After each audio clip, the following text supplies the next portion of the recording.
Hello, good afternoon, in sunny England anyway. So today I bring you a follow-up stream to last week, which was on the Anglo-Saxon Chronicles. I'm joined once again by Nordhugr. How are you, sir? Hey, I'm doing very well, enjoying that it's the weekend. Thank you for having me back after having to kind of unexpectedly hop off last time. I'm really excited to keep going. No, absolutely. It's good to have you back. So last time we left off with the reign of Alfred the Great. So just to quickly recap, in 886 AD, he takes advantage of the Danes are distracted raiding France, and he retakes London and is proclaimed king of the Anglo-Saxons in 886 AD, and then he has the rest of his reign in relative peace, and he dies in 899 AD, and he's succeeded by his son Edward the Elder. So, so okay, so with Edward the Elder, he rules for a relatively decent length of time, just about 25 years, and there's actually a passage I want to read for his accession. I'm just going to pull that up.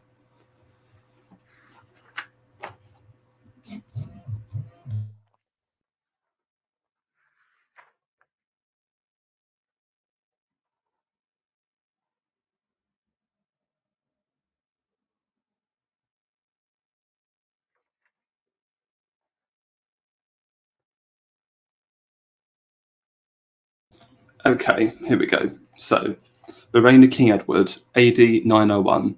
This year died Alfred, the son of Ethelwulf, 6 nights before the Mass of All Saints. He was king over all the English nation, except that part that was under the power of the Danes.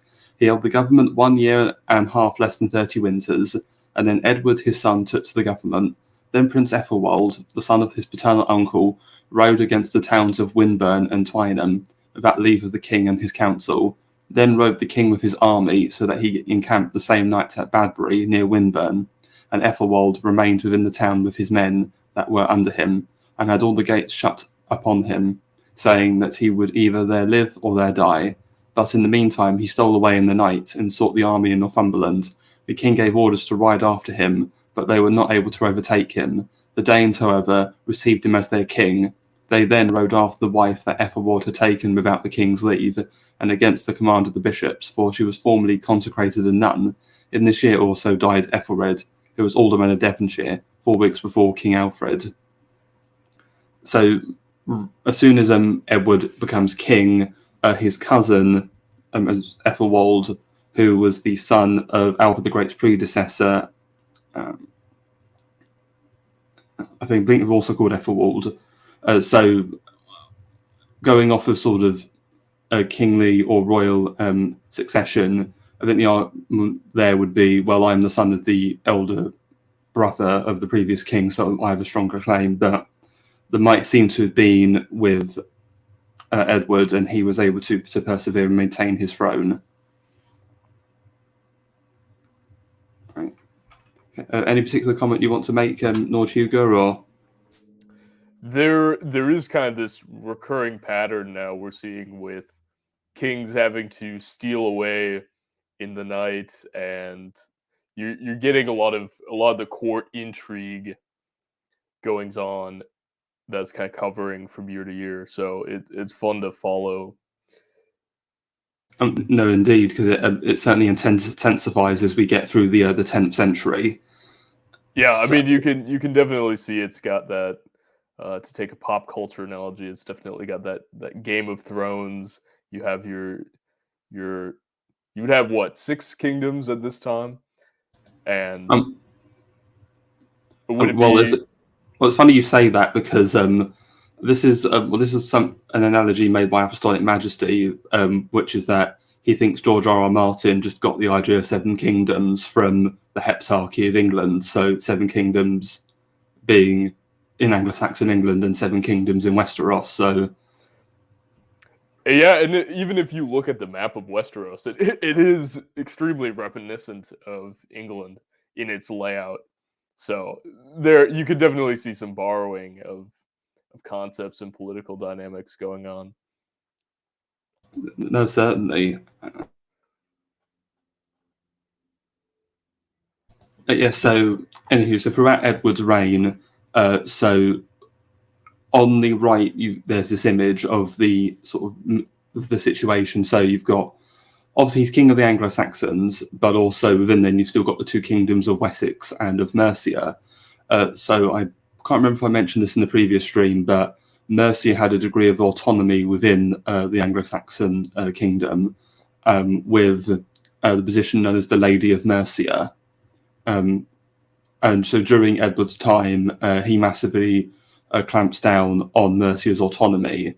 So relatively early in his reign, these lands you see in, as you see, London, which was reconquered, was given to Mercia. Well, that is actually taken and annexed directly into Wessex, along with Hertford, Buckingham, Gloucester there.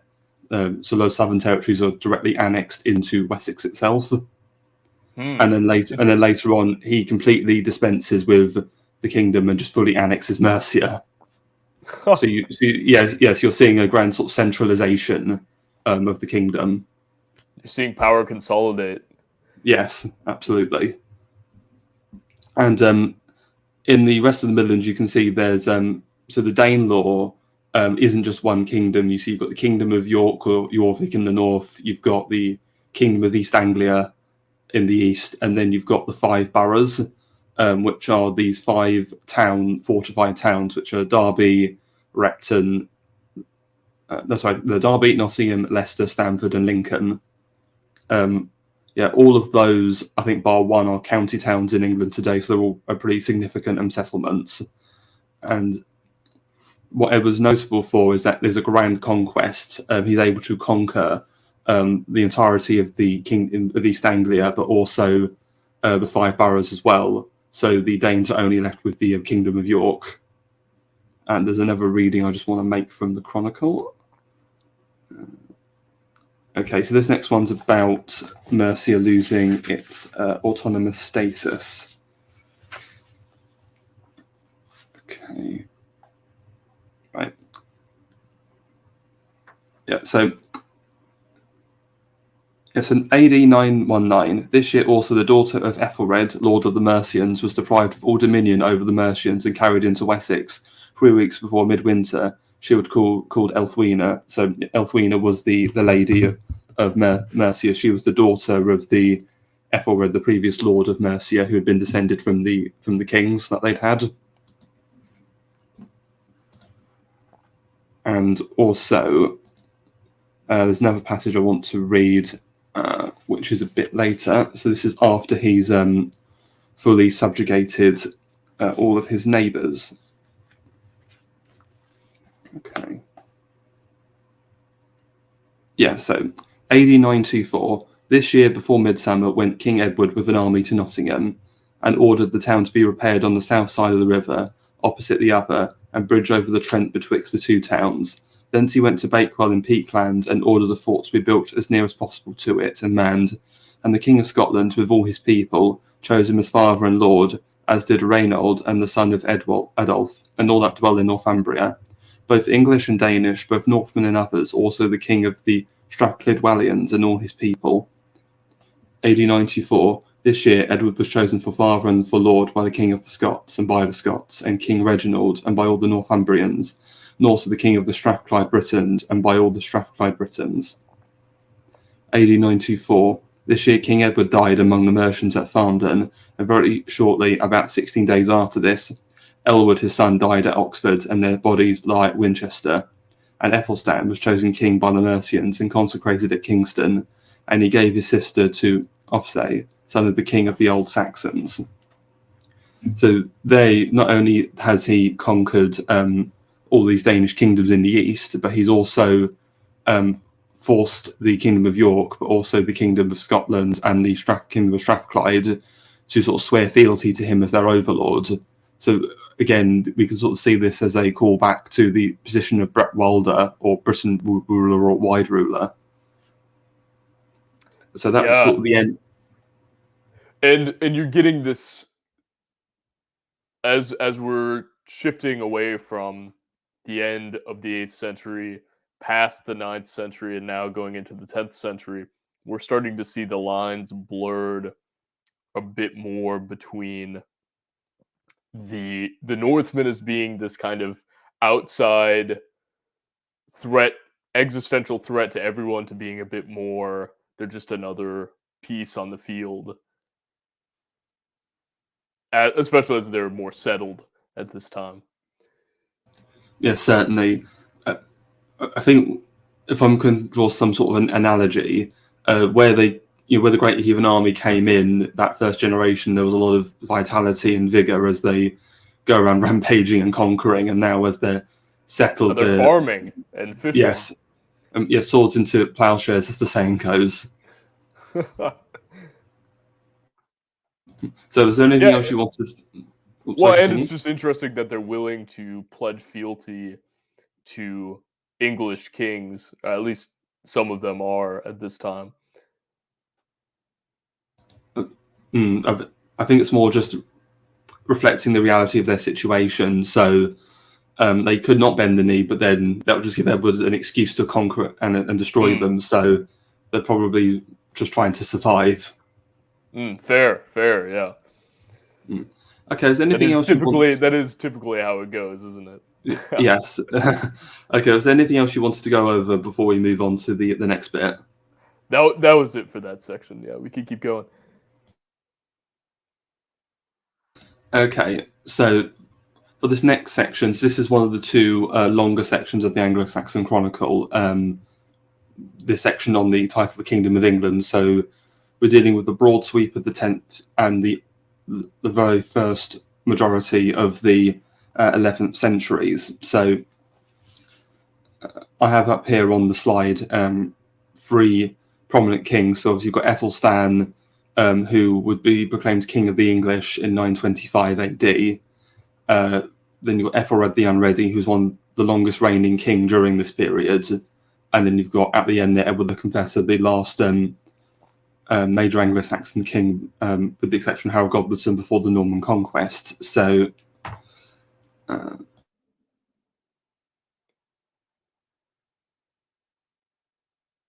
early into Ethelstan's reign, he actually manages to subjugate and fully conquer the northern kingdom of York, actually uniting all of England. So I just need to pull up a reading for this. Okay. Yep, so AD 95. This year died King Edward at Farndon in Mercia, and Edward, his son, died very soon after this in Oxford. Their bodies lie at Winchester, and Aethelstan was chosen king in Mercia and consecrated at Kingston. He gave his sister to Otho, son of the king of the Old Saxons. St Dunstan was now born, and Wulfhelm took to the archbishopric in Canterbury. This year King Aethelstan and Certric, king of the Northumbrians, came together at Tamworth, the 6th day before the calendar February, and Aethelstan gave away his sister to him. Okay, AD 97. This year, King Aethelstan expelled King Guthric, and Archbishop Wulfhelm went to Rome. So there, he goes in to the north, essentially. He submits King Guthric to his authority and then just expels him a couple of years later, essentially. Good way to remove a political rival quietly. No, absolutely. And so Aethelstan doesn't rule for a very long time. He rules for about 13 years before he dies. And he's then succeeded by his younger brother Edmund. And what happens when Edmund becomes king is as we've seen before, there's a challenge to his succession, though, rather than another Anglo-Saxon prince, or atheling as they were called, contesting him. He's actually contested by a Norseman who's proclaimed King of Northumbria. So we sort of see this temporary partition again of England into these kingdoms. So here is another passage. So AD 941. This year, King Aethelstan died in Gloucester on the 6th day before the calendar of November, about 41 winters, dating one night from the time when King Alfred died, and Edmund Atheling took to the kingdom. He was then 18 years old. King Aethelstan reigned 14 years and 10 weeks. This year, the Northumbrians abandoned their allegiance and chose Anlaf of Ireland for their king. So they have this. Anlaf of Ireland is actually a Northman. He's not Irish. Yes, because you need to remember at this time. I mean, the name certainly doesn't sound terribly Irish. Yes, it's just at this time. Remember, the Norsemen had also conquered and settled in Ireland as well. Remember, yes, the founding of Dublin or later Dublin. So yes, he's a Northman, but from Ireland. Indeed, yeah. Yeah, so the Edmund has to deal with this uprising, but he's able to kick out Anlaf after a couple of years. So there's another passage. Okay, it was actually quite a few actually, because going on after this, there's still many more rebellions from Northumbria, which is a recurring theme. So, AD 944, this year King Edmund reduced all the land of the Northumbrians to his dominion and expelled 2 kings, Anlaf the son of Sertric and Reinald the son of Guthurth. And then AD 948, this year King Edward overran all Northumberland because they had taken Eric for their king. And in the pursuit of plunder was that large minster at Ripon set on fire, which St. Vilfirth built. As the king returned homeward, he overtook the enemy at York, but his main army was behind at Chesterford. There was great slaughter made, and the king was so wroth that he would fain return with his force and lay waste the land withal. But when the council of Northumbrians understood that, they then abandoned Eric and compromised the deed with King Edward. So by this point, this is another recurring theme. You have a series of Anglo-Saxon kings that don't rule for very long because they all die prematurely. And you also notice there's a lot of fraternal succession. So rather than it going sort of father to son, it goes from brother to brother, because when the king dies, any children, if they have any, are too young. So rather, where in later periods they would establish a regency, they just go, well, we're just a Witan instead appoints a brother to be king instead, and so the succession moves horizontally rather than vertically.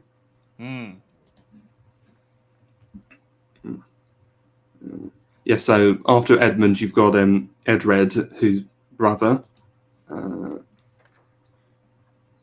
Okay, and then there's another rebellion. That's 955, right? Get Edred. Yeah, reigned 9.5 years. Mm-hmm. Yeah, okay. And then then AD 954. This year, the Northumbrians expelled Eric, and King Edward took to the government of the Northumbrians. This year, also Archbishop Wulfstan received a bishopric again at Dorchester.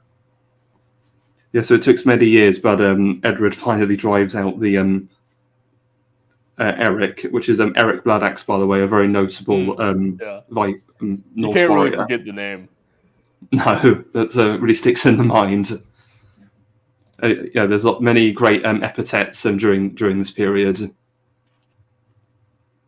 Because post-Norman conquest, it's all just your William I, William II, and they kind of give up with epithets in England anyway.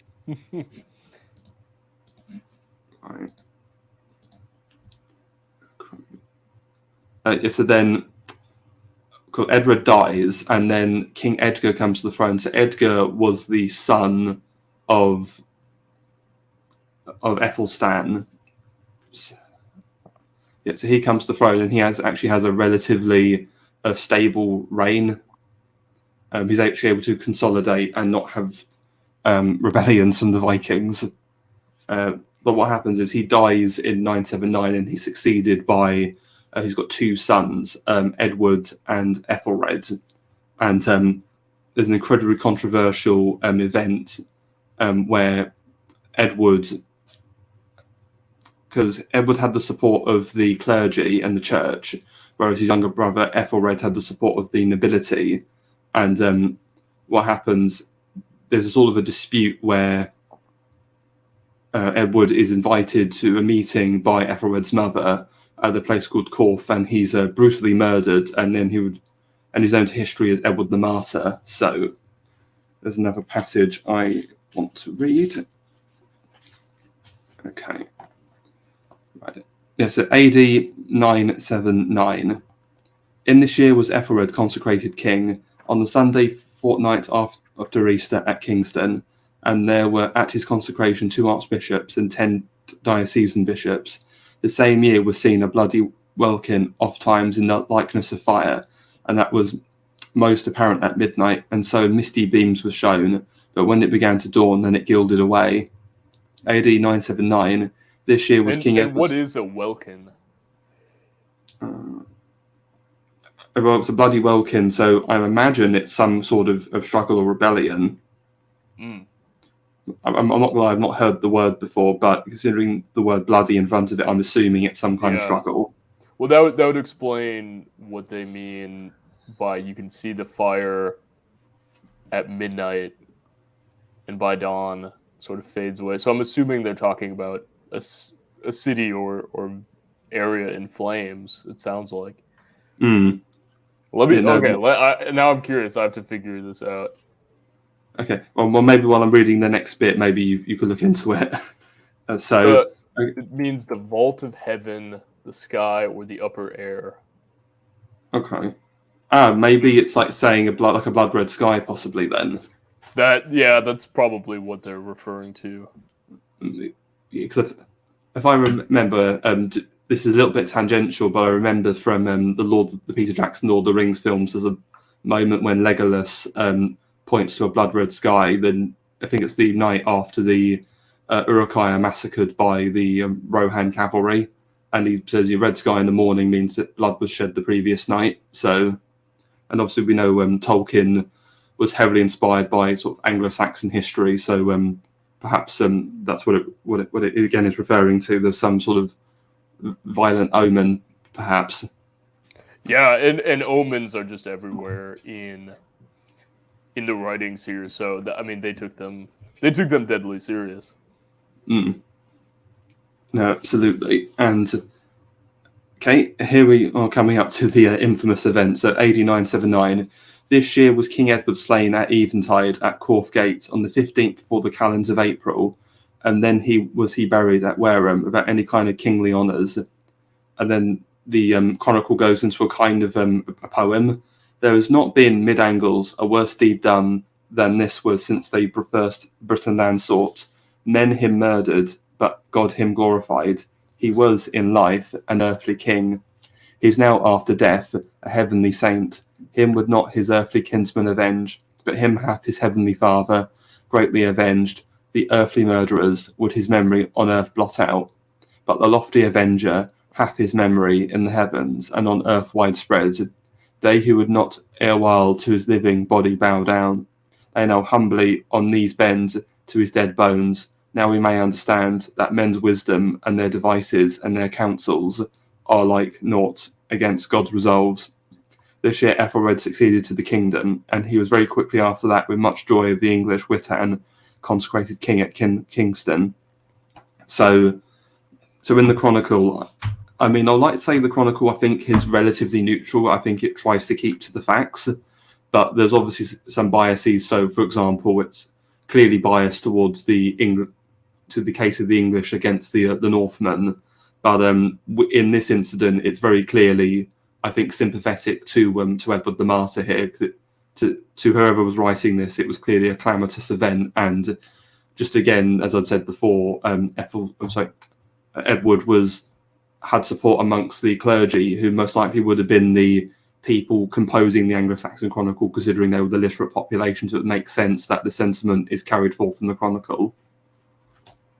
Yeah, and you touched on the point of being biased against the Northmen, and that reminds me that, and I don't think anyone who studies Viking history denies that they had a propensity to engage in slaughter from time to time, and that they would get up to some hijinks, as we say. They would do a little trolling, but there is a more recent argument that's been floating around and gaining a bit of popularity in some circles, which is the speculation that the Viking raids, the earliest raids, such as the raid at Lindisfarne, were not entirely random. That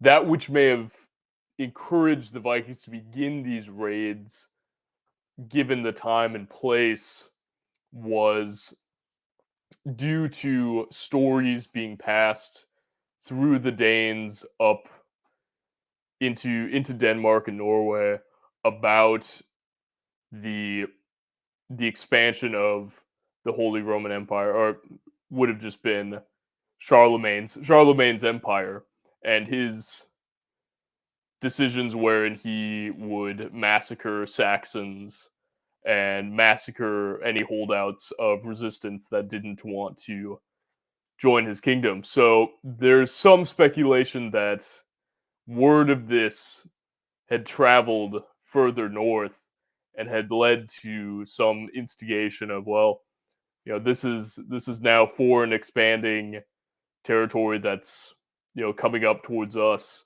Maybe we should launch some raids on this hostile empire. And at the time,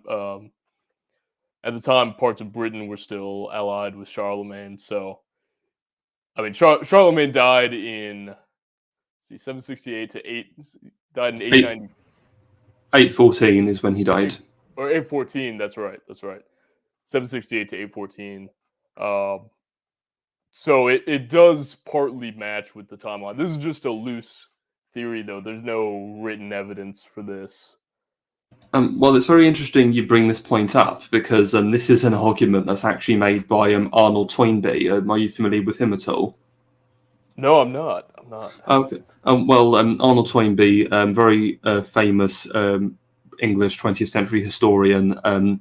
His magnum opus is a book called The Study of History, which is massive. It's like 10 to 12 volumes long, but there's a 2-volume abridgment, which I would highly recommend.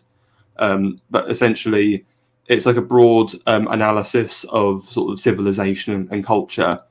And there's a bit where he's looking at the sort of the genesis of sort of Western civilization, and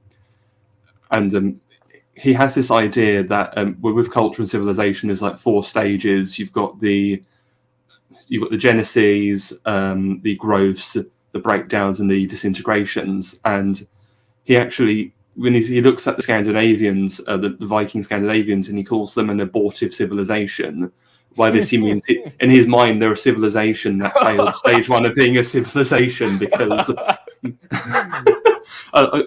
yeah. And so the reason he says this is because he said they were distinct enough to be their own civilization, but they was inadequate growth or development. And he says, well, the reason their potential was lost is because all of their vitalism and vigor was, again, like you say, because of the Christians and militant encroachment on their territory. Because, as you said, the Charlemagne initiating the massacre of Verdun, and killing all the pagan Saxons, the Germanic pagans felt under attack. And in his, because one of Toynbee's ideas is that throughout history, he argues there's this concept to which he calls the Völkerwanderung, etymologically from German, which roughly translates to folk wandering, or the wandering of the people, which is where these great barbarian people launch these grand migrations or conquests and destroy, which are empire shattering. Obviously, the most famous example would be the barbarian invasions that destroyed the Roman Empire. But he sees the Viking incursions into Western Europe as a kind of Völkerwanderung, in response to this challenge from Christian sort of feudal kingdoms. And he says that had they kept this up, they could have carried on and been their own civilization. But he argues that what happened is the Christians kind of decided to go a bit more passive and instead focus on trying to convert them, and rather than trying to fight them. And he argues this kind of subverted the Northmen, who then gave up their religion and adopted Christianity, and then they just become part of Western civilization. So, yeah, it's a very interesting argument. Yeah, that's certainly interesting. Although I'm of course on Team Christian, so I would see that as a victory, as a dub, right there.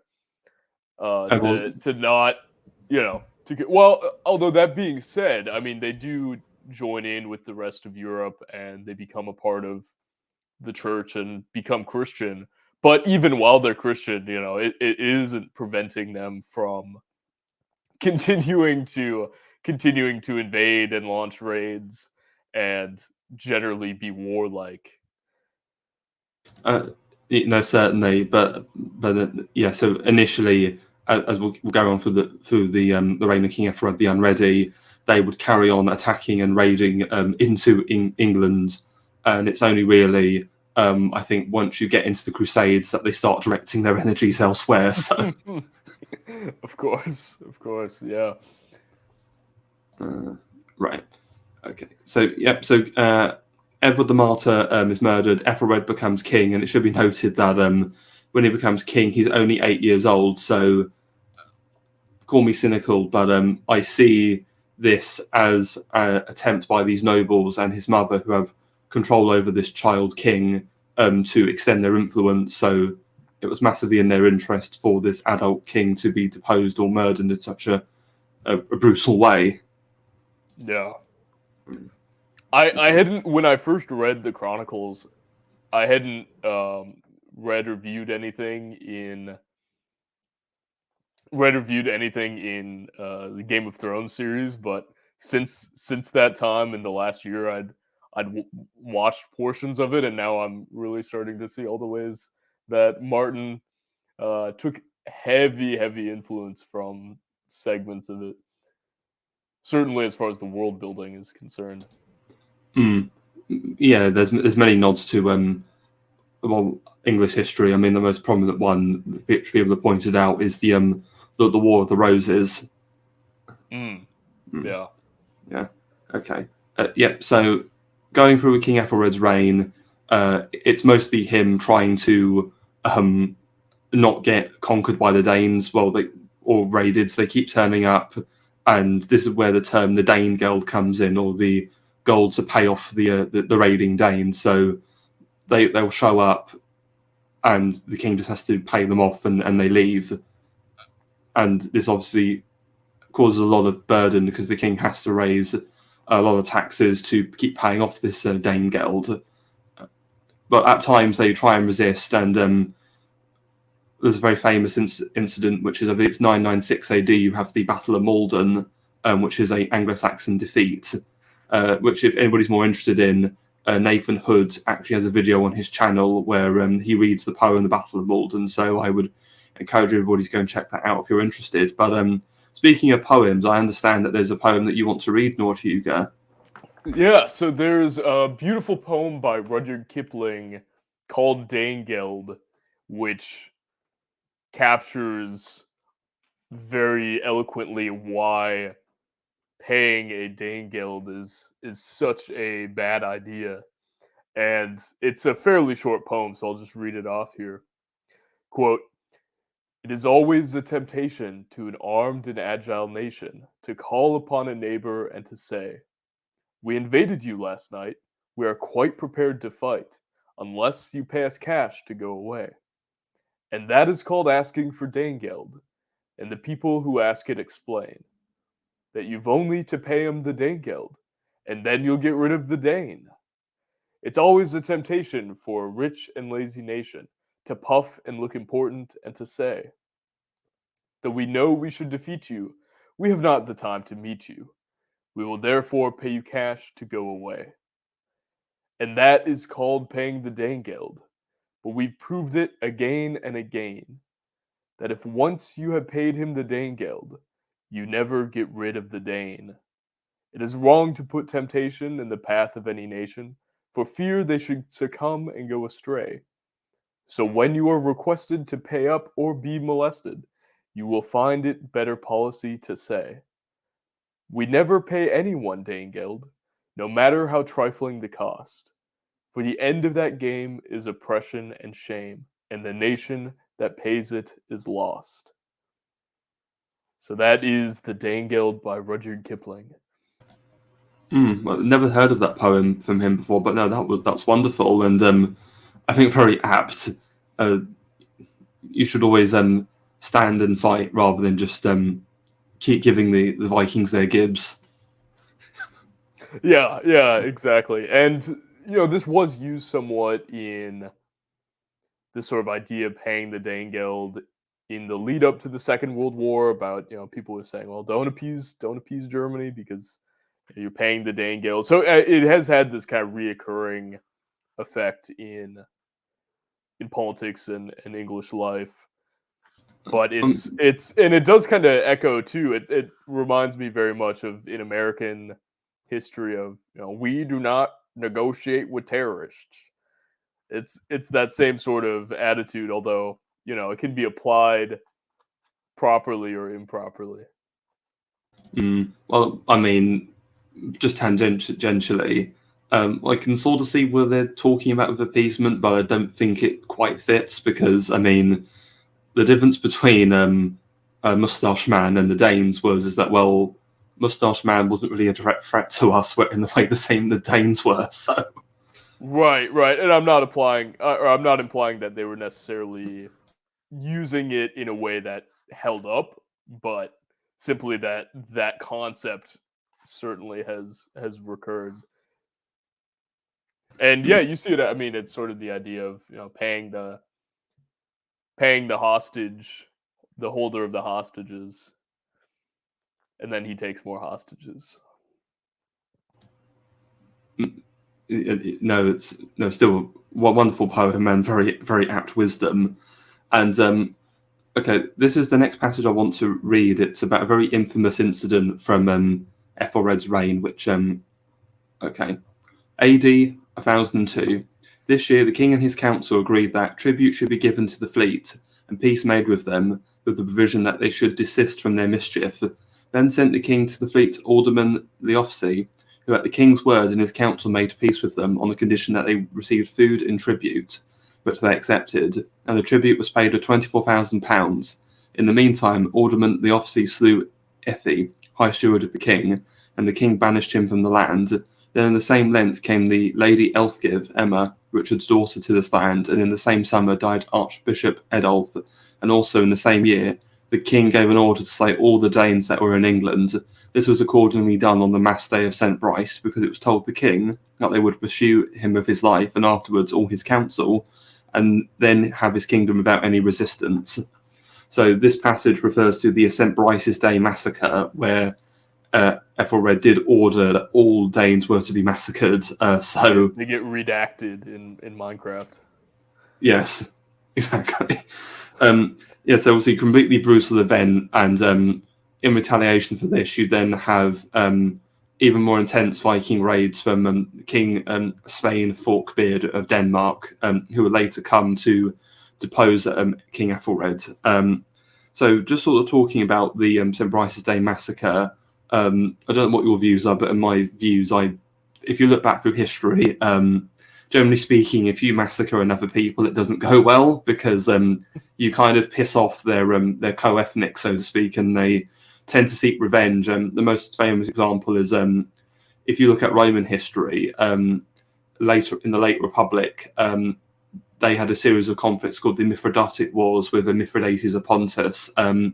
There's a moment where Mithridates overruns Rome's eastern provinces in Anatolia, modern-day Turkey, and he decides to massacre tens of thousands of Romans and Italians. And now a lot of the locals were happy with this because they hated the Romans, but all he did by this was just make the Romans just hate him forever, and it led to his undoing, as Mithridates would eventually be conquered and overthrown and deposed. So, and all of the Danes, of course, just because they're in England doesn't mean that they don't have cousins and uncles and sisters and brothers who are just across the sea and are very closely related and very pissed off.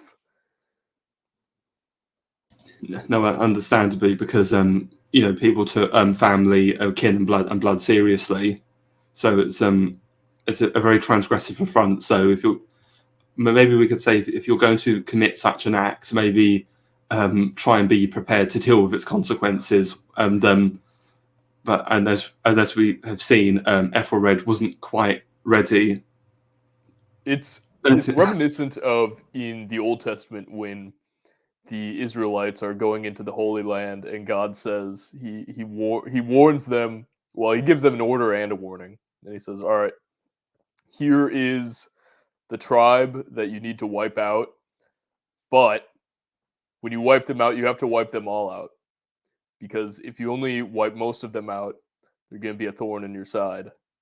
So, if you're going to take this strategy, which this very extreme total war, bellum Romanum, down to every last man, woman, and child. It's like, well, if they're not gonna complete the task, shall we say, then they're going to have, they're gonna have total wrath coming their way. Mm. Well, I mean, that sentiment's also echoed in Machiavelli, because he does literally say, if you're going to destroy someone, go all the way, because if you wound them, they'll just want revenge. Right, like if you swing at the king, don't miss, because you're not going to get a second shot. Precisely. Yeah, so... But in this way, there's really no way to... there's no way to do this and succeed, because unless you march into all of Denmark and Norway and parts of Sweden and try to like massacre every Scandinavian, I don't think that was quite within their set of options. No, and if anything, like the massacre of Verdun before done by Charlemagne, I think all you're doing is filling them with a vigor and a resolve. I'm actually going back to American history. There were those infamous words by Admiral Yamamoto after Pearl Harbor, where he says, "I feel all we've done by our actions is awaken a sleeping giant and fill him with a terrible resolve." Yeah, it is this. Yeah, that it's certainly something that happens repeatedly in history. I do wonder with the Massacre of Verdun, with situations like this, and especially in that particular massacre, because you're massacring 6,000 or 6,000 Saxon men, and is it just men that are killed in that massacre? Do you know? I believe it is just men, but I mean, I wouldn't be surprised if women and children were involved. But I've heard it just be men. So, as far as I'm aware, just men. But I do wonder in a case like that. I mean, it's not certainly in history when you do have these tribes that get massacred. It is typically the men. Sometimes the children get incorporated and the women get married into or turned into concubines. But in the case of something like Verdun, it's like I do wonder what the long-term ramifications are on a genetic level too with the population. Like if you take, because in that you are taking the most stubborn men who are willing to potentially die for what they believe, even if what they believe is wrong. And you're like, all right, we're gonna kill that entire segment of the population based on the men who have these kind of old, very set in their ways temperaments. What is that going to actually affect in your population going forward? It seems like you're doing this sort of potentially dysgenic effect to the population, whereby the people who are remaining are going to be the most pliable. Now, maybe people convert for good reasons, and they convert because they genuinely believe, oh wow, yeah, Christianity is the way to go, and the Charlemagne guy is actually the good guy. Is pretty cool, and I'm going to convert for virtuous reasons. But you also may get this effect whereby you're just getting you're getting people who are more weak-willed, and the people who tend to be more, you could even say, conservative in their disposition. All of these men are no longer going to be around. They're not going to be passing on their families, and they're not going to be having sons that are also of that disposition. What do you make of that? It's true that it could have a dysgenic effect on the people, but remember, when it comes to survival of the people, as long as the women survive, they can keep breeding and generate new people, right? Whereas if if all the women are dead, you're kind of buggered. So But it was also important because obviously I mentioned in the last episode where I briefly talked about Bede's ecclesiastical history, about the sort of deluge of 7th century England, where you've got the Anglo-Saxon people who are Christian, but those who are also pagan, sort of fighting amongst themselves. I mean, you could say the same of what Charlemagne did. Remember, the Franks were a Germanic people, and they're attacking the Saxons, another Germanic people. The only difference is one's Christian and one's pagan. If you think of it that way. So the Germanic people probably evens out mostly by after a certain amount of time. Would you think? Yeah. I mean, there's definite short-term problems there, but it's not anything that can't be fixed in the long term unless, I don't know, your people get absolutely wiped out. So, right. And just for YouTube's sake, we're not endorsing massacring Saxons. We love our Saxons. We love all strong Germanic European peoples. Yep. Right. Okay. And so we're sort of coming to the end of Ethelred's reign, and I think it's we should probably discuss his name because it's been discussed before, but it needs to be because it's quite ironic. So for those who were curious, so the etymology is Ethelred. Ethel means well, and red means to counsel or to advise. So his name means someone who is well counselled, and his epithet, the unready, means someone who's badly counselled. So his name literally means the wise counselled, the poorly counselled. That's amazing. I did not know that. Yeah, so quite an ironic name, considering his actions and where he leads, how his actions lead England. So, yeah, so there's many invasions over a 10-year period from 1002 to about 1012, 1014. So King Svein I of Denmark comes in.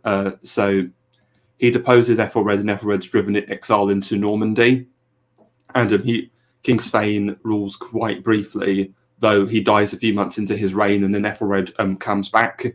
Though there's more fighting, Ethelred dies, and then there's a further contest between Ethelred's son, Edmund Ironside, and Svein's son, Canute. There's a sort of another partition, again, as I mentioned before, where we've sort of got these partitions between North and South. Edmund Ironside and Canute agree to partition England, with Canute getting Northumbria, Mercia, and East Anglia, with Edmund Ironside being granted Wessex. So they partition, but then Edmund Ironside tragically dies a couple of months later, and then Canute takes all of England, and then all of Edmund's family go into exile. The most prominent one being his son, Edward the Exile.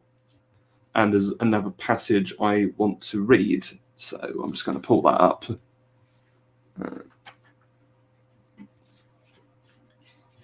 Okay, so...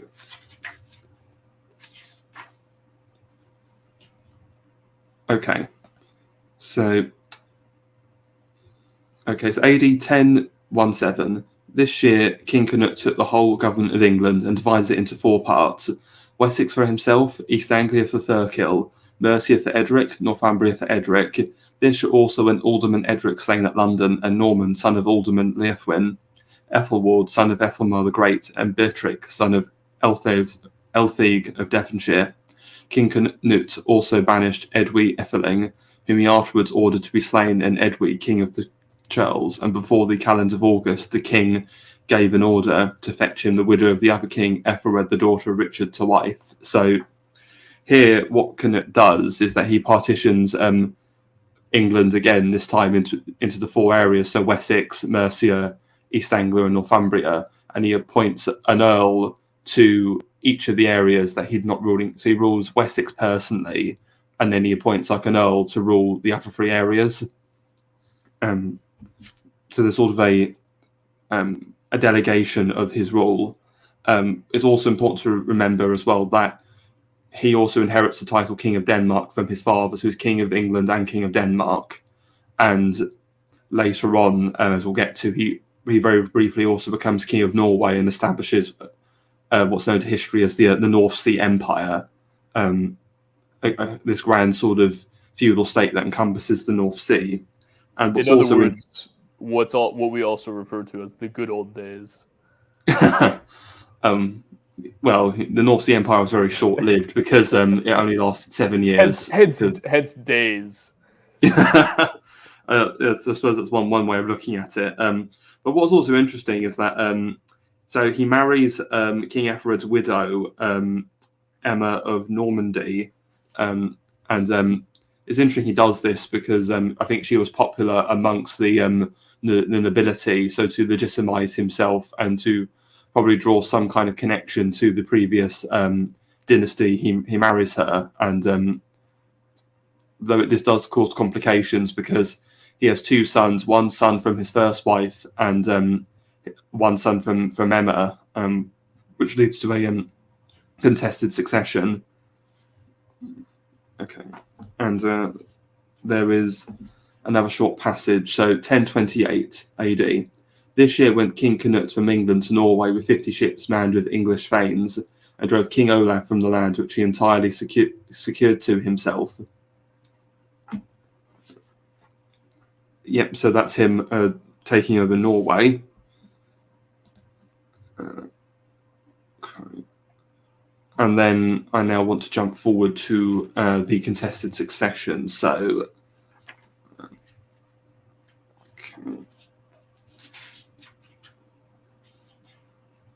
okay. So AD 1036. This year died King Canute at Shaftesbury, and he is buried at Winchester in the Old Minster. And he was king over all England for very nigh 20 years.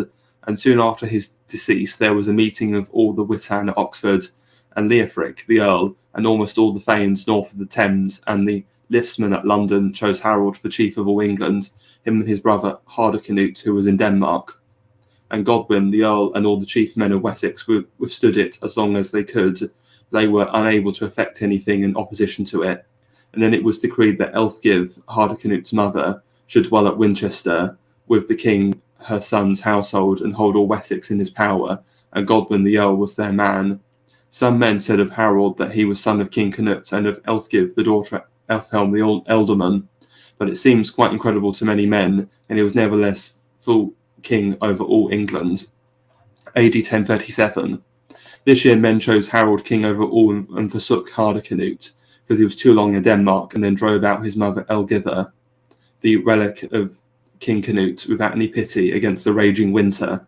She, who was the mother of Edward, as well as of King Hardicanute, sought then the peace of Baldwin by the South Sea.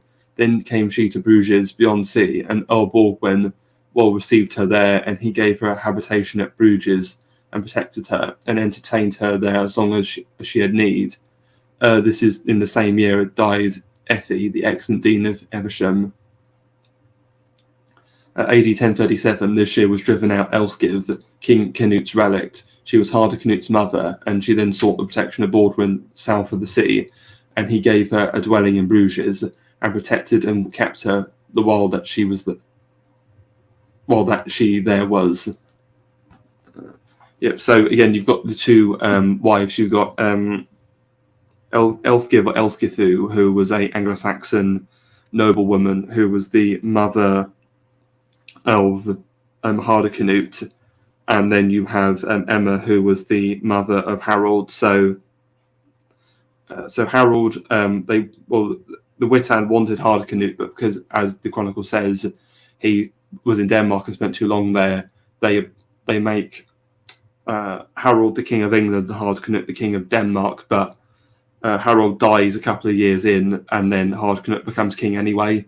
But then he too dies a couple of years into his reign, and then the king here on the right here, Edward the Confessor, who was a son of Ethelred the Unready and Emma of Normandy, then becomes the king.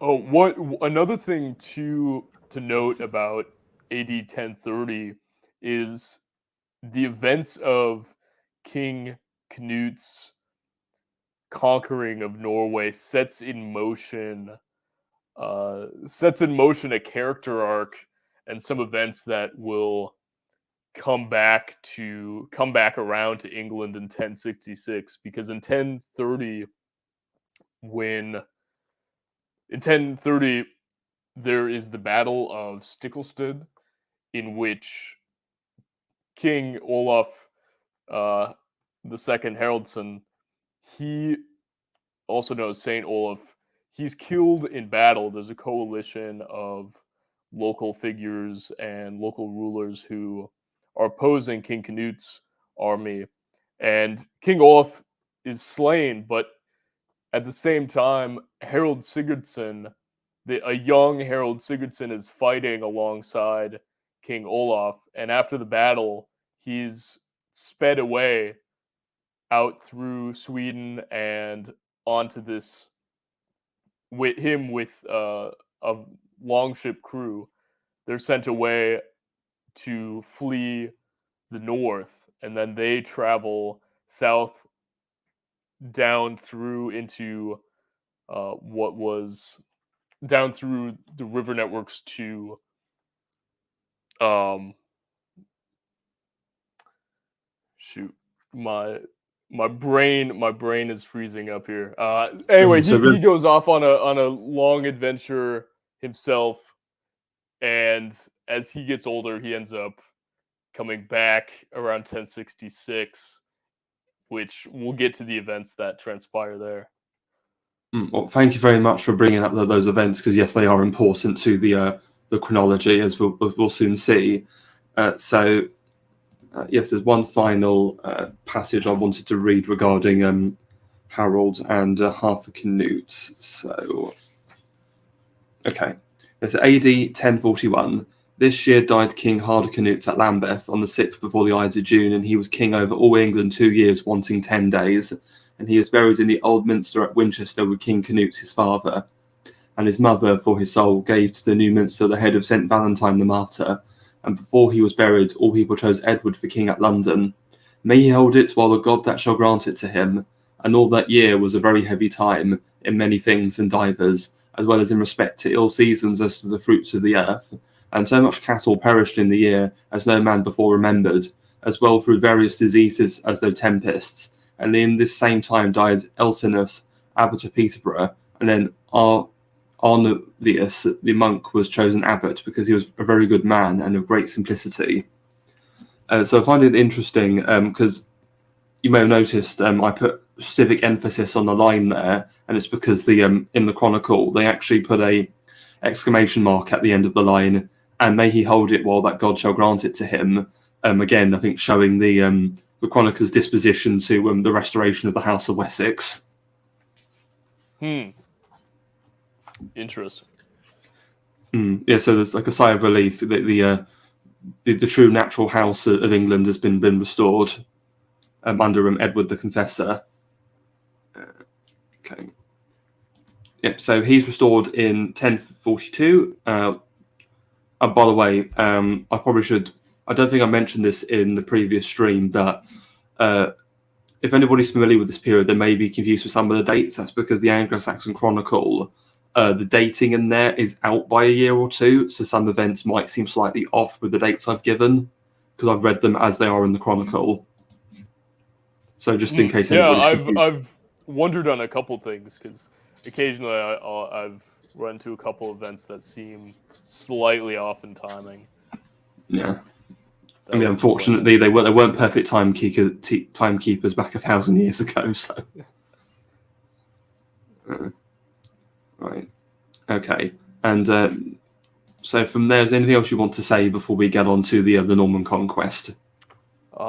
Just a reading recommendation, which is to read the saga of King Harold Sigurdsson, otherwise known as Harold Hardrada, which is taking place at this time. So begins in roughly 1030 and follows to 1066, and it's this whole other parallel story that's happening around Kievan Rus in Constantinople at this time that ends up culminating in a huge portion of the events of 1066. So if you want the sort of parallel story that leads into it, the other character arc, that is the piece of reading to go through. It's wild. I actually have a whole video on it. I think it was the first video I posted. I did watch that actually when I first discovered your channel, and a really great video and a fascinating historical figure. I may have to read that one day. Is that part of like the Heimskringla, I'm presuming, or is it something else? Yeah, yeah. Oh, it is. Even more reason to read the Heimskringla now. So, okay, and on to our final slide. So, I might mention this before in the previous stream, but the final section of the Anglo-Saxon Chronicle actually covers the entire period of the House of Normandy and the period of the House of Blois, which is the period of 1066 until 1154. So Is that how you say it? well, it's French, so yeah, we just oh, it's French pronunciation, not your strong suit. Not particularly. I always read that as like Blois, but I'm sure I think Blois is wrong. Yeah. Well, I've heard enough French to know that I'm pretty sure Blois sounds more French than Blois. Oh no, I'm sure you're 100% correct. My interaction with the French is virtually non-existent. Yes, so though obviously as it's the Anglo-Saxon Chronicle, I wanted to more focus on the Anglo-Saxon period, which really comes to an end with the Norman Conquest. So we're going to go over the Norman Conquest, and then I may briefly do a chronology of the rest of the period. So, so in 1066, Edward the Confessor dies, and we have a contested succession. So the Witan, because he dies childless, the Witan elects Harold Godwinson, a Anglo-Saxon ealdorman, to the kingship.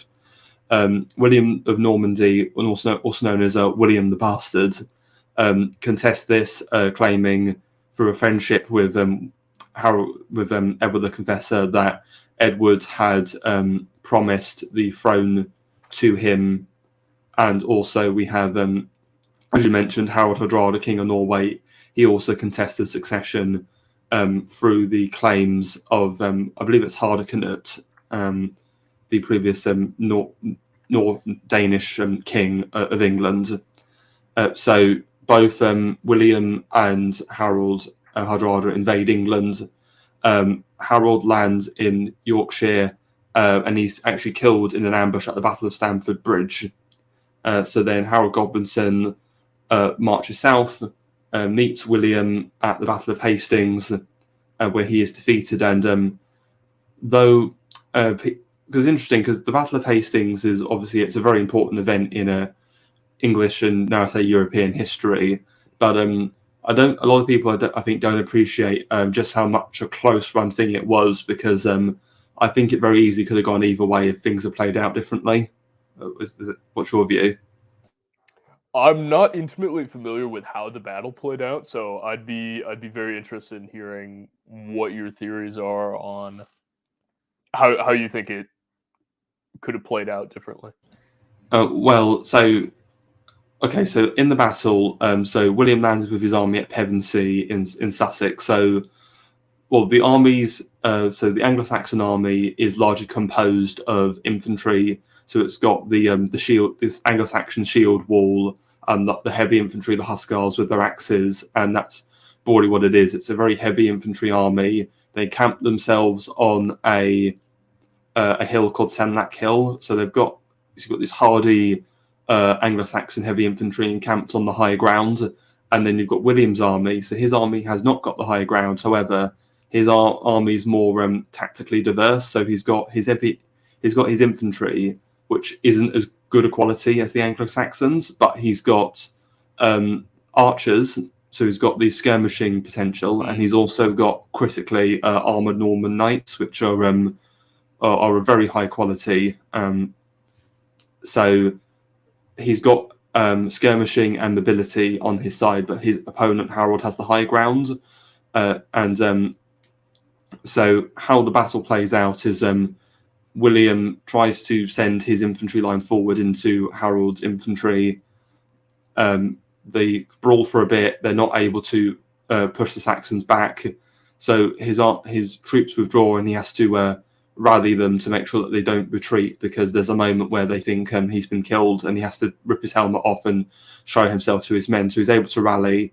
But what happens critically is that as his men are falling back, the impetuous Anglo-Saxon infantry start to pursue them, thinking the battle already won, and then they come off the high ground. And at that point, obviously, William's archers have been opening fire on them, and they start to obviously kill lots of the soldiers thinning out the ranks. And then the cavalry, now their opponent are on flat ground, charge into them.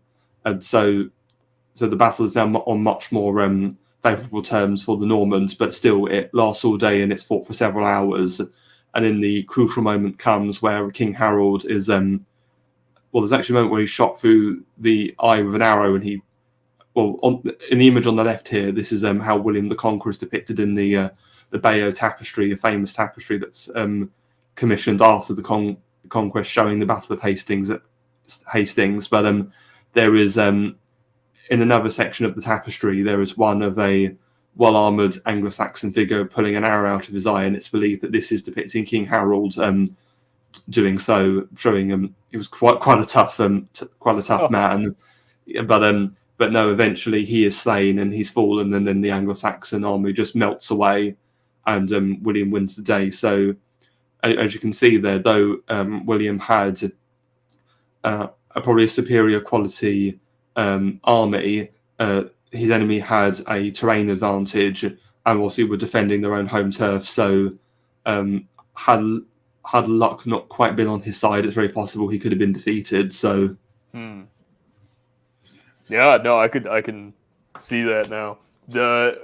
My familiarity with the Battle of Hastings extends only to the Age of Empires recreation, which I don't think is exactly 1-to-1. I've played a couple of video game adaptations of the Battle of Hastings, one being in Medieval 2 Total War, and another in the game. It's in Medieval 2. Yeah, and it's also in there's another game I like called Field of Glory 2 Medieval. It's in that as well, and in both occasions it's bloody difficult. Have you pulled it off for the side of England? I actually have done it as both sides, and I've won as both sides, but it's still hard no matter which side you're playing. So. Nice, that's awesome. All right, I'll have to boot up after this. I'll have to boot up Medieval 2 Total War and play that out. Yeah, you have a challenge on your hands, but there is actually a passage I wanted to read regarding the conquest, so I'm just going to bring that up. Okay. Well, rather the Battle of Hastings, I should say. So, okay, AD 1066. In this year was consecrated the minster at Westminster on Childermas Day, and King Edward died on the eve of 12th day, and he was buried on the 12th day within the newly consecrated church at Westminster. And Harold the Earl succeeded to the kingdom of England, even as the king had granted it to him, and men also had chosen him thereto. And he was crowned as king on the 12th day. And that same year that he became king, he went out with a fleet against William, Earl of Normandy, and the while came Tosti the Earl into Humber with 60 ships. Edwin the Earl came with a land force and drove him out, and the boatmen forsook him, and he went to Scotland with 12 vessels, and Harold, the king of Norway, met him with the 300 ships, and Tosti submitted to him, and they both went into Humber until they came to York. And Morcar the Earl and Edwin the Earl fought against them, and the king of the Norwegians had the victory. And it was made known to King Harold how it there was done and had happened. And he came there with a great army of Englishmen, and met him at Stamford Bridge, and slew him and the Earl Tosti, and boldly overcame all the army. And the while William the Earl landed at Hastings on St. Michael's Day, and Harold came from the north and fought against him before all his army had come up, and there he fell, and his two brothers Gurth and Leofwine, and William subdued this land. And he came to Westminster, and Archbishop Aldred consecrated him king, and men paid him tribute, delivered him hostages, and afterwards brought their land. And then with Leofric, abbot of Peterborough, in that same expedition, there he sickened and came home, and was dead soon thereafter. On All Hallows Mass night, God be merciful to his soul. In his day was all bliss and all good in Peterborough, and he was dear to all people, so that the king gave to St. Peter and to him the abbacy at Burton and that of Coventry, which Leofric the Earl, who was his uncle before, had made, and that of Crowland and that of Forney. And he conferred so much of good upon the minster at Peterborough, in gold and in silver, and investments and in land, and never any other did before him, nor any other after him. After Goldenborough became a wretched borough, then chose the monks for Abbot Brand the provost, by reason that he was a very good man, and very wise, and sent him then to Edgar the Etheling, by reason that the people of the land supposed that he should become king, and the Etheling granted it him then gladly. When King William heard say that, then was he very wroth, and said that the abbot had despised him, then want good men between them, and reconciled them, by reason that the abbot was a good man. Then gave he the king 40 marks of gold for a reconciliation, and then thereafter lived he a little while, but 3 years. After that came every tribulation and every evil to the minster. God have mercy on it.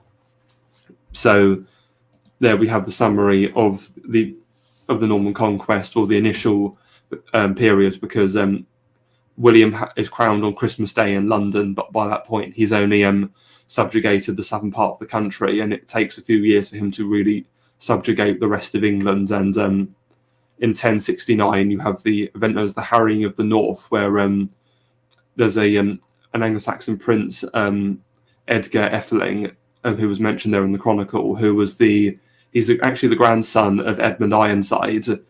He is contesting the crown because a Witan elects him the King of England, and so he's actually supported by Svein II of Denmark, who was a grandson of Svein I of Denmark, so he's a nephew of Canute.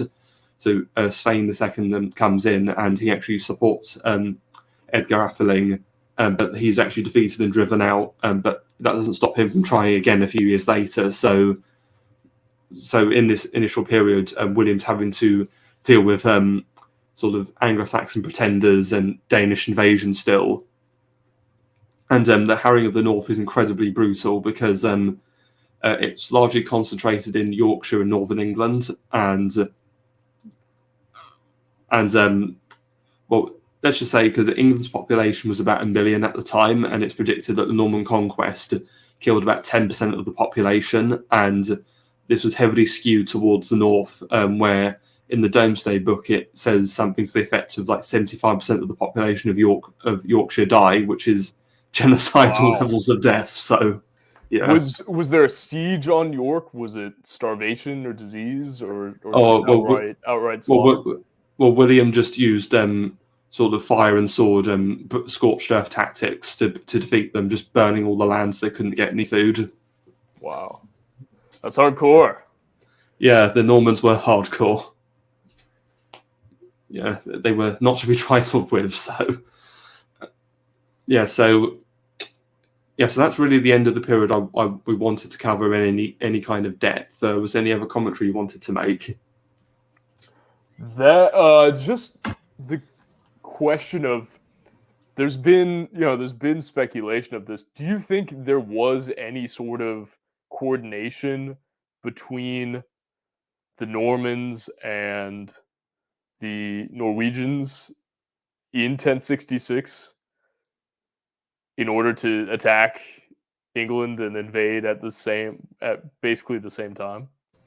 I don't buy that because I mean, both leaders, Duke William of Normandy and Harold Hardrada, are both claiming the same title. So, I mean, unless you're going to argue that they're going to affect some kind of partition, I don't know, like William gets Wessex and I don't know, Hardrada gets like Northern England. Maybe if that's your argument, like that's possible, but I doubt it personally. I just wonder if there was any awareness from either side. They're like, well, if not necessarily that they were allied, but in the sense of, well, this may be an opportune time to attack if you have these forces fighting amongst each other. I don't know. It's just there's been questions about it throughout time, so I don't have the information to make any sort of call on it, but I'm just curious.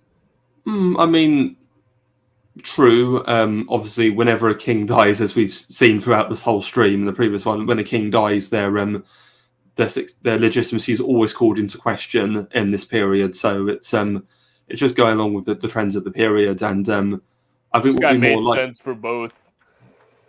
I mean, yeah, that seemed like the right opportunity, and what's important to remember that the Chronicle actually admits is William actually had the sanction of the Pope himself to invade England. The Pope granted him papal sanction to invade, and so it's interesting that again, remember the Chronicle would have been composed largely by clergymen, so it's interesting that these clergymen are admitting the fact that the leader of the Christian Church, the Pope, sanctioned William's invasion. So again, despite the link, they still, as Englishmen or English people, still were not happy about this foreign ruler coming in and conquering the country.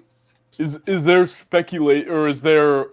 Do you know why the Pope sanctioned William to invade? The only thing all I can say, just trying to recall back, is what I will say though is later on when you get into the 12th century, is there's this controversy called the investiture controversy, which is where does the Pope have the right or authority to invest or make bishops, or is it the respective kings of the various kingdoms? And that causes a lot of conflict between the Pope and the Holy Roman Emperors, and it comes up in the reign of William's son, William Rufus. So from what I remember, I think William does allow the Pope to invest any bishops in Normandy. So that possibly could be a reason why the Pope sanctioned his invasion. It also possibly could be William may have made some sort of financial donation to the church, possibly. I don't remember the exact reasons. That's just some speculation on my part.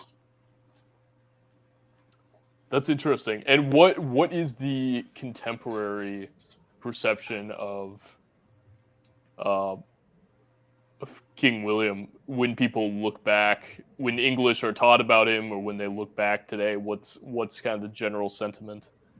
Well, when I learnt it in school, it's kind of done sort of, I guess, rather factually. Like it's sort of like this is a major event in our history, the Norman Conquest, because this new dynasty comes in, and England is very different because we have this imposition of continental style and feudalism into England, which it's been argued hadn't quite existed before. Though I would say the depth that of that is quite muted, because when I've learnt it, I was like 11 or 12, whereas because there's also massive cultural implications, because you have the imposition of a court where French is now the dominant language and not Anglo-Saxon or Old English, and then that has major effects on our language over the years. Right. Yeah. Oh, definitely. Because the language of the court changed entirely. It was French for that time, was it not? Yeah. So from 1066 until at least the reign of Edward III in the middle of the 14th century, the court language of England was French. That's wild. That's wild to think about. Yeah. But ultimately, there's an expression that when looking at England in the high medieval periods, the sort of post-Norman conquest till about the middle of the 13th century, is that the kings of England were just French nobility who happened to also be kings of England, if that makes sense. Although I would question if William was really French. I mean, if you look at his ancestry, it was I'm not sure if there was any actual French blood for William. I'll have to look back at his family tree, but I'm fairly certain. Well, you're right, because the Normans first arrive in the 9th century under Rollo, the Viking, and so they're granted lands by I think it's I'm going to get the king wrong, but I think it's Charles the Simple is the one who grants them lands, and the etymology Northmen become Norman hence Normandy. So yes, so they are these French people that have some Viking Germanic ancestry, but they're heavily Francophile, that they speak French, they've fully adopted French ways of culture and life and French feudalism. Well, and the north of France is demographically quite different from southern France as well. Yes, because in the south, they're heavily Latinized, hence the Occitan language that still survives in some areas to this day. Yeah, so I'll pull whatever cards I need to pull to make sure that this is actually a Germanic Nordic victory. This is a Rollo. We're putting this on Rollo actually, and not on the French, not on the frogs. I suppose that's one way of looking at it, but well, it's interesting that we're talking about this idea of the legacy of the Norman conquest. So, because for just looking back on the Anglo-Saxon period, there's been much wrestling with what it meant, because immediately afterwards, so in chronicles such as Geoffrey of Monmouth's History of the Kings of Britain, he's very dismissive of the Anglo-Saxon period. He sort of says, "Oh, they were backwards. They weren't really civilized," and they say the true civilized people were the ancient Britons. You know, the people like King Arthur, who the Latinized Celts. And that persists for a very long time into the medieval period, and it's actually interesting because then when you get to the 17th century, and you've got the conflict between Crown and Parliament, there's this very erroneous myth where you've got I don't know if you've heard this, but there's an expression which is on English neck a Norman yoke, which is the idea of I haven't heard the English are this freedom-loving, sort of liberal people with their Magna Carta and their Parliament, you know, and all their rights and privileges were trampled by these tyrannical continentals who came in, and that somehow the Civil War of the 17th century was a return with a V to Anglo-Saxon tradition against the continental tyranny, but that's. But that quite doesn't hold up to scrutiny, because I mean, look at the etymology of a word like parliament. Like, that's French, parler, to speak. The Normans brought parliament. It wasn't an Anglo-Saxon invention, and because as we've covered, the Witan was an Anglo-Saxon invention. So it's true the Anglo-Saxons had a Witan, but that wasn't really a parliament. That was just a body of nobles to help govern the realm and manage the succession. It was very different to a parliament. Yeah, so I've got sort of one comment and then one question to maybe get us to the end here. And the first is, well,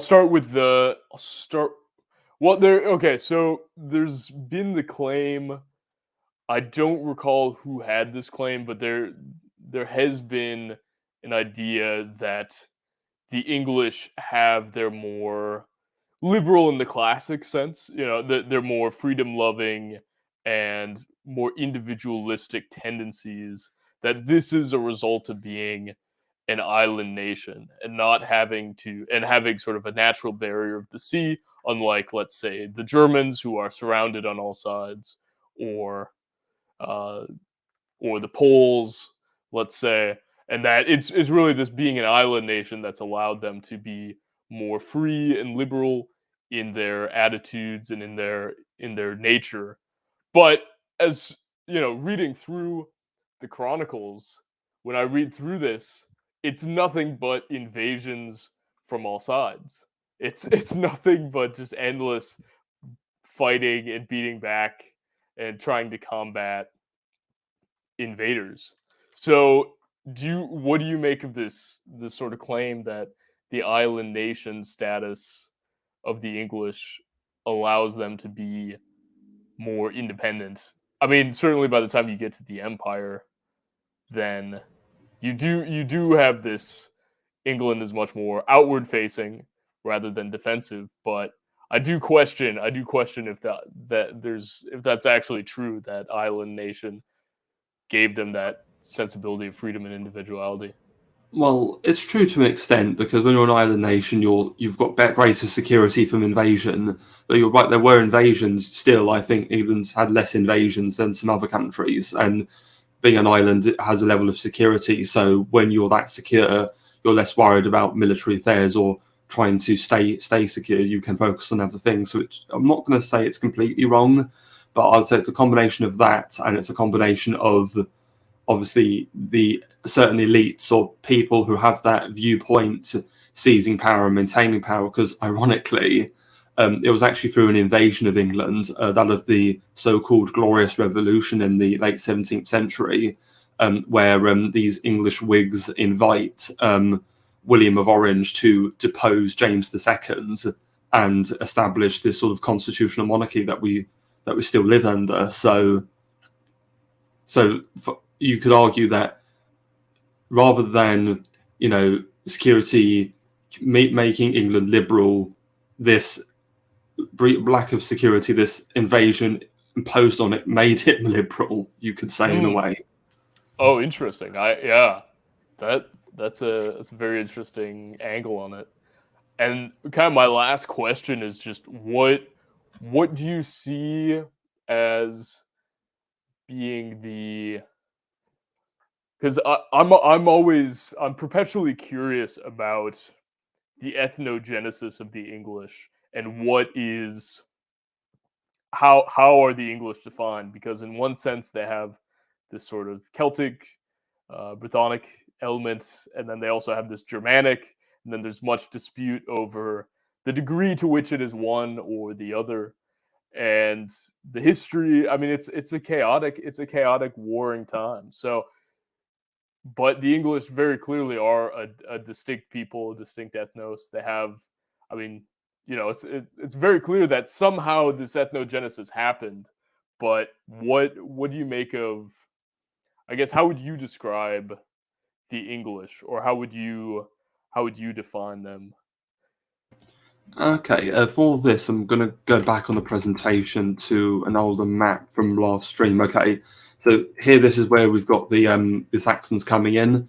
So if we talk about ethnogenesis, so it's true because if you, I don't have a map, but there is one that shows like an ethnic makeup of Britain, and what you'll notice is that a lot of people who live in the eastern part of England tend to have more Germanic genes in them or heritage, while people in the western England or Wales, especially in Scotland, but in even like the southwest, so where Dumnonia is, or Cornwall and Devon, or even places in like the northwest in like Cumbria or Lancashire, or in like the West Midlands, there is actually a higher proportion of Celtic genetics and DNA there, because those were the last places that held out against the Anglo-Saxons.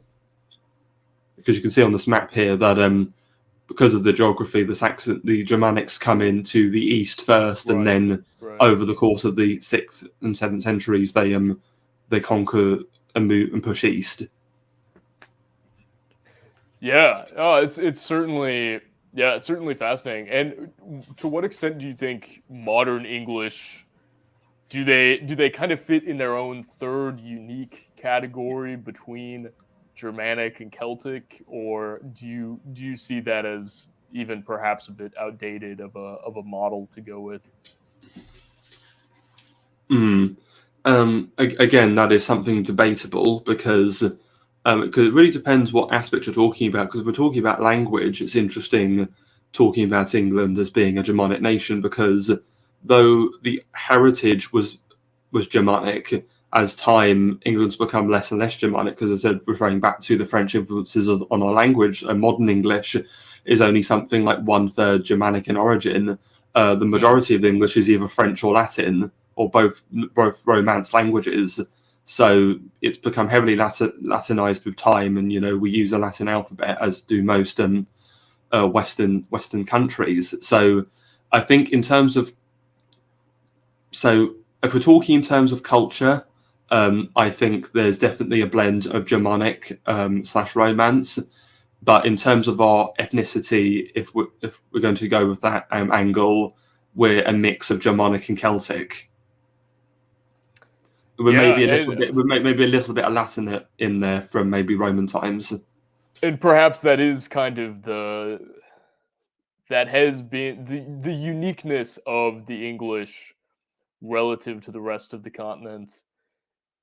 That does something about it. Whatever occurred, whatever forged the English, whatever combination of battles and stories and marriage alliances and invasions and migrations that we're talking about throughout the Chronicles. Whatever happened, it worked. I mean, it led to something truly great, which I mean you see in the geniuses and the artists and the great leaders and the the spirit that you have with the English, whatever combination of factors went into it. I mean, it did end up producing something truly great. No, indeed it does, and sort of to talk about modern times. As you probably know, the England is not exactly in a healthy state right now, but nor is much of the West. Right. So, yeah, it is my hope that obviously if I move forward to this period, you know, there have been dark times in English history. There was a time where half the country was occupied by a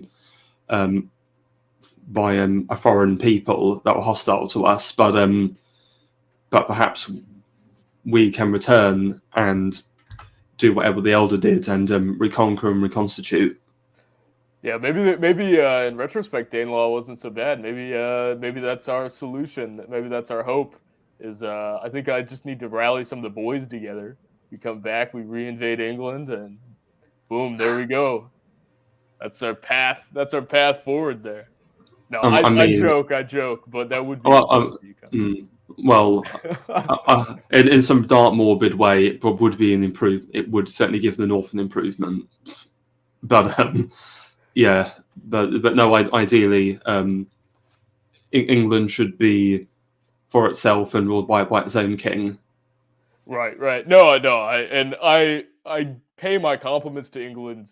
You know, although I don't have a drop of English blood in me, you know, but my family's been in America for a long time. So to live in America and to grow up in America, it is in some sense for most Americans to be adopted or sort of raised with so much of the culture and especially the literature of the English. So I mean, I have a profound love and respect for the English people and their history because you know so much of it is what I grew up with in the language and the writings and the stories and the legends, and it's yeah profoundly had shaped who I am and many of the people around me.